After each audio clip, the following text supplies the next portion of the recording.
सभी साथियों को नमस्कार, आदाब, सत श्री अकाल।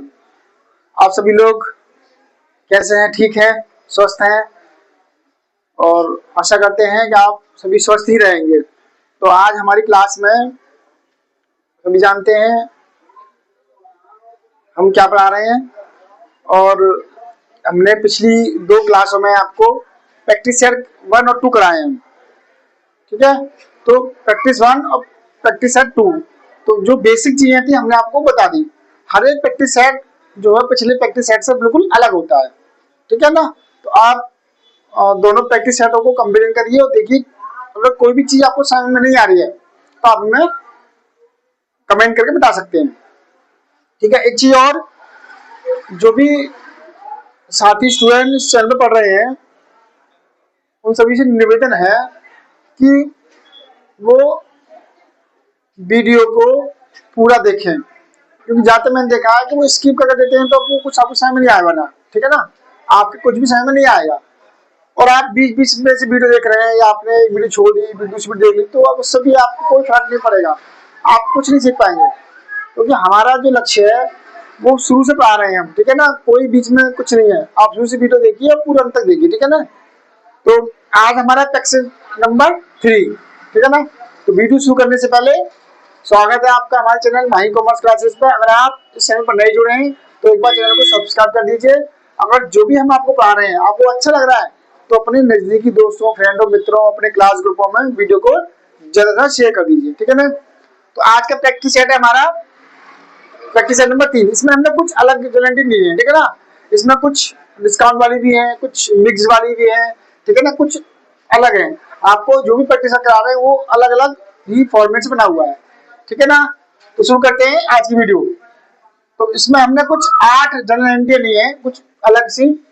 तो पहली एंट्री हमारी गुड्स परचेज बाय चेक। आपने चेक द्वारा कोई माल खरीदा है तो उसकी एंट्री क्या बनेगी? उसकी एंट्री बनेगी आपकी, मैं बता दूं, जब आप माल खरीदते हैं तो वैसे परचेज अकाउंट आता है। डायरेक्ट मैं आपको जनरल एंट्री बनाता हूं, फॉर्मेट आपको पता ही है। ठीक है ना?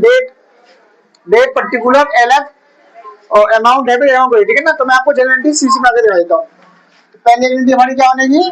Good purchase from cheque. Cheque से माल खरीदा है तो परचेज अकाउंट क्या हो जाएगा? डेबिट हो जाएगा। Purchase account debit to. अब चेक से पेमेंट किया है, इसका मतलब बैंक आएगा। ठीक है ना? और कैश में होता तो कैश आता। चेक दे रखा है तभी बैंक आएगा, चेक नहीं दे रखा होता तो बैंक ही आता। अगर बैंक दिया है किसका नाम दे रखा होता तो वो नाम आता। हम एंट्री 3 प्रकार से कर सकते हैं। आप माल कैसे खरीदेंगे? नगद खरीदेंगे, ठीक है ना, उधार खरीदेंगे, और चेक में। चेक का मतलब बैंक होता है। ठीक है ना? तो हम टू बैंक, अब मुझे नाम आया था तो टू नाम से जो भी एंट्री हमारा, ठीक है, क्रेडिटर का नाम आया था। और अगर कैश है तो कैश है, कैश में किसी का नाम नहीं आता। To bank account. ठीक है ना? कितना? 16,000। ठीक है ना? नरेशन भी आप बना देंगे सेम, बीइंग गुड्स परचेज लिख देंगे, यहाँ बीइंग लगा देंगे शुरुआत में, सबसे सावधान, being goods purchase by cheque. ठीक है ना? इतनी नरेशन हो जाएगी, इतना काफी है। दूसरी आपकी गुड्स परचेज बाय अमित। अब आ गया अमित, बनता है ना, जब नाम आ जाता है तो क्या होता है? वो उधार माल हो जाता है। अगर कोई व्यक्ति किसी से माल खरीद रहा है और नाम से, नाम वाले व्यक्ति से खरीद रहा है, नाम आ गया तो उसमें उधार खरीद रहा है, तो परचेज अकाउंट डेबिट टू किससे खरीदा है? अमित। ठीक है ना? कितना? 20,000। आपको एक चीज बता दूं कि नाम के आगे कभी भी, नाम के आगे आप कभी अकाउंट नहीं ला सकते। थर्ड पॉइंट क्या आपका एंट्री देते हैं हम, गुड्स रिटर्न बाय अमित। अब क्या किया, तो आपने अमित को माल, हमने अमित से माल खरीदा था या अमित हमसे माल खरीद के ले गया था, तो अमित ने क्या किया, कुछ माल वापस कर दिया। तो वापस की एंट्री क्या होती है? जब कोई माल किससे खरीदता है वो वापस करने आता है तो एंट्री हम उल्टी कर देते हैं, मतलब अपोजिट हो जाती है।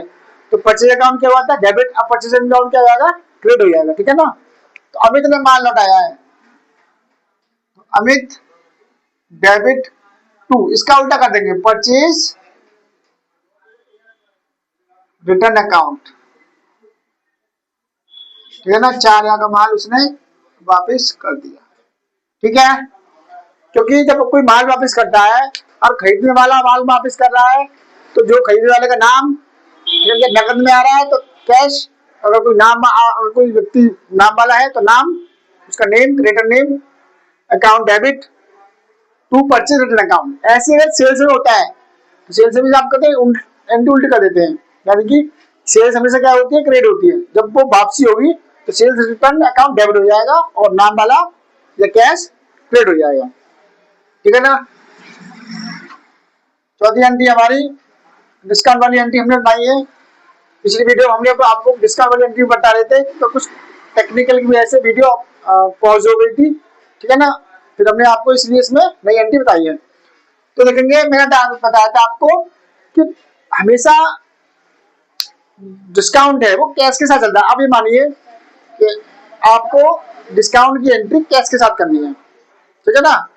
जहां भी कैश आ रहा है और कैश डेबिट है तो आपको डिस्काउंट डेबिट करना है, और कैश क्रेडिट है तो आपको डिस्काउंट भी क्रेडिट करना है। आप इसी हिसाब से चलिए, ठीक है ना, जो जरा अच्छे समझ में आ रहा है, ठीक है ना। वैसे तो आप ये भी दे सकते हैं कि कैश पेड टू पवन। दूसरा तरीका क्या है, कैश पेड टू पवन। हमने पवन को, अच्छा ये चलिए हमारी कैश रिसीव फ्रॉम मनमोहन, हमने मनमोहन से पैसे प्राप्त किए, ठीक है ना, 78,200। कितनी छूट दी उस पर, 800 रुपए। इसका मतलब उस पर जो पैसे उधार थे हमारे लगभग 79,000 रुपए थे, उन्होंने 79,000 का हमें पेमेंट उसे लेना था, मनमोहन से मेरे को 79 का पेमेंट लेना था, लेकिन उसने मुझे कितने दिए, 78,200। तो मेरे पास कैश कितने का आया, कैश अकाउंट डेबिट कितने का कैश आया मेरे पास, 78,200 रुपया आया। अब मैंने उसे छूट दी है, मैंने क्या बताया आपको कि आप व्यापारी मांग चलिए, आपको मनमोहन से पैसे लेने हैं 79,000 रुपए, और आपने उसको कितने, उसने आपको पैसे दिए 78,200 रुपए, ठीक है ना। 79,000 रुपए लेने, कितने दिए, 200। क्यों दिए आपने, क्योंकि उसको आपने उससे बोला होगा कि एक काम करो, 79,000 रुपए में हम आपको 800 रुपए का डिस्काउंट दे देते हैं, बाकी मुझे पेमेंट कर दो, ठीक है ना। आपने बोला होगा कि मनमोहन आप मुझे 800 रुपए कम करके दे दो, पैसा मुझे अभी दे दो। उसने आपसे 79 का माल खरीदा होगा, कोई मनमोहन व्यक्ति ने आपसे माल खरीदा होगा, तो आपने बोला आप 800 रुपए कम करके मुझे पेमेंट अभी कर दो, तो 800 रुपए आपके कम हो गए, ठीक है ना, आपके लिए हानि है। तो हानि में से क्या आती है, डेबिट, और प्लस कैश के साथ ही डिस्काउंट कैंडी चलेगी। डिस्काउंट अकाउंट डेबिट कितने रुपए का, 800 रुपए का। देने वाला कौन था, मनमोहन। कितने रुपए देने थे उसे, 79,000 रुपए, ठीक है। कैश के साथ हमेशा डिस्काउंट रेट चलेगी, और जब आप डिस्काउंट दे रहे हैं, डिस्काउंट अलाउ कर रहे हैं तो आपके लिए वो हानि है, और डिस्काउंट रिसीव कर रहे हैं तो आपके लिए वो लाभ है, ठीक है ना। अगली entry cash paid to Mohan. Pavan, आपको पवन को पैसे देने थे, ठीक है ना, कितने रुपए देने थे पापा, 4700 रुपए आपने पवन को दिए, उसने आपको छूट दी 300 रुपए क्योंकि आपने रिसीव किया, ठीक है ना। तो इसका मतलब 5,000 रुपए, 4800 रुपए, सॉरी 4800 रुपए आपको पवन को देने थे। पवन ने बोला कि आप मुझे 4700 दीजिए, 300 की आपको मैं छूट दे देता हूँ, आप ये 300 कम करके दे दीजिए, ठीक है ना। तो छूट हमें मिल गई, तो वाली फायदा हो गया, ठीक है ना। तो पवन को कितने पेड किए हमने, 4700 रुपए, ठीक है ना।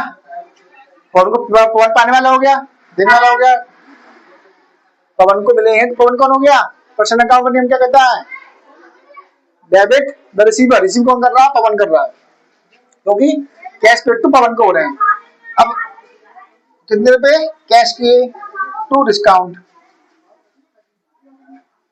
तो कैश किए आपने 4,700 रुपए, और डिस्काउंट कितना मिला, 300 रुपए। टोटल अमाउंट कितना है पवन का, 4800 रुपए, कितना, 4800, 5,000, सॉरी 5,000 हो गया, ठीक है ना। 5,000 रुपए आपको पवन को देने थे, आपने कितने दिए, 4700, उसने आपको कितने की छूट दी, 300 रुपए की, ठीक है ना। ठीक है, अगली एंट्री हमारी goods sold to Varun by 20% trade discount. जब देखो ट्रेड डिस्काउंट आ जाता है तो इसकी कोई एंट्री हम नहीं करते, नो एंट्री नहीं करते, केवल इसकी ट्रेड डिस्काउंट कहता है, केवल बिक्री को बढ़ाने के लिए एक डिस्काउंट दिया जाता है, बाकी इसकी घटा के कंटिन्यू करते, ठीक है ना। तो 10% का 20% कितना हो गया, निकालेंगे हम, 10% का 20% हो गया आपका इंटू 100, ठीक है ना। दो चीज चलेगी, कितना बचा यहाँ पर, 2000 रुपए उसको डिस्काउंट मिल गया। इसका मतलब 8000 रुपए का माल बेचा गया है, ठीक है ना। तो ट्रेड डिस्काउंट की एंट्री जो ये 2000 की एंट्री कहीं नहीं होगी, क्योंकि ट्रेड डिस्काउंट क्या है, बिक्री बढ़ाने के लिए डिस्काउंट दिया जाता है, इसकी कोई एंट्री हम करते नहीं है। तो इसकी हम एंट्री क्या होगी, डिस्काउंट की एंट्री नहीं करते, बाकी तो एंट्री हम करेंगे। क्या, good sold to Varun, Varun को माल बेचा है, वरुण को माल बेचा गया है, तो Varun debit to sales account, ठीक है ना। कितने रुपए का, 10,000 रुपए का माल, 2000 रुपए छूट, 8000 का माल उसने, ठीक है ना। वरुण को माल हमने 8000 रुपए में बेचा है, क्योंकि 2000 रुपए का हमने उसको डिस्काउंट दे दिया। पर डिस्काउंट की एंट्री हम कहीं नहीं करेंगे, क्योंकि ट्रेड डिस्काउंट की एंट्री नहीं करते हैं, ठीक है ना। Next entry, good lost by fire, जब आपका माल जल जाए, मैं आप लिख देता हूं, अगर ये एंट्री आती है गुड्स के बारे में, अगर ये कोई भी डैमेज आती है, चाहे वो फायर हो, ठीक है ना, या थेफ्ट हो, ठीक है ना, चोरी हो जाए, आग लग जाए, जल जाए, तो उसमें हमेशा जो भी हानि हो रही है उसको हम डेबिट करेंगे और परचेज अकाउंट को हम हमेशा क्रेडिट करेंगे, ठीक है ना। तो एंट्री बनेगी हमारी loss by fire account debit to purchase account. कितने रुपए का माल जल गया हमारा, 2000 रुपए का माल जल गया, ठीक है ना, 2000 का माल हमारा जल गया। नेक्स्ट एंट्री, ये एंट्री कैसी है, ये कंपाउंड एंट्री है, ये मिक्स्ड एंट्री है, ठीक है ना। मैंने क्या किया, एक एंट्री में मैंने 3 एंट्री को मिलाकर मैंने एक एंट्री बना दी है। Paid rent 500, commission 200 and tax 500, ठीक है ना। तो तीनों को मिलाकर मैंने कंपाउंड एंट्री बना दी, इसको हमें एक एंट्री बनानी है। तो इन ये सभी को हमने पेड किया है, क्या किया है, इसको हम क्या करना है, इन सभी को हमने पेड किया है, पेड पेड पेड, इसके भाई हमारे लिए खर्चा है। तो क्या होगा, rent account debit, commission account debit, tax account debit, ठीक है ना, टू कैश अकाउंट। क्योंकि ये हमारे खर्चे हैं, हमने सबको पेड किया और जो भी खर्चे होते हैं हम उसको डेबिट कर देते हैं। तीनों खर्चे हैं, कैश में उनका भुगतान हुआ है, कितना कितना हुआ है, 500, 200, 500, कुल मिला के हमने कितने रुपए दिए, 1200 रुपए हमने भुगतान किया है, ठीक है ना। तो कंपाउंड एंट्री को हम इस तरह भी कर सकते हैं, चाहे तो उनको अलग अलग कर सकते हैं। Rent account debit to cash account, एक अलग एंट्री हो जाएगी। Commission account debit to cash account, एक अलग एंट्री हो जाएगी। Tax account debit to cash account, ये भी एक अलग एंट्री है। कंपाउंड एंट्री के लिए होता है तो एक से अधिक ट्रांजेक्शन हो जाते हैं तो उनको हम एक कंपाउंड एंट्री बनाकर लिख देते हैं, ठीक है। तो ये एक हमने प्रैक्टिस कराया आपको, जो अलग एंट्री है, ठीक है ना, आपको अच्छी से समझ में आ जाएंगे, आप इनको बार बार प्रैक्टिस कर देखिए, ठीक है ना। तो ये हमारी प्रैक्टिस सेट है आज का, और ये वीडियो अगर आपको अच्छी लगी है तो उसको शेयर करें, ज्यादा से ज्यादा लाइक्स करें। अगर आप चैनल पर नए हैं तो चैनल को सब्सक्राइब करना ना भूलें। तो मिलते हैं अगली एक नई वीडियो में, अब तक के लिए इतना ही, धन्यवाद।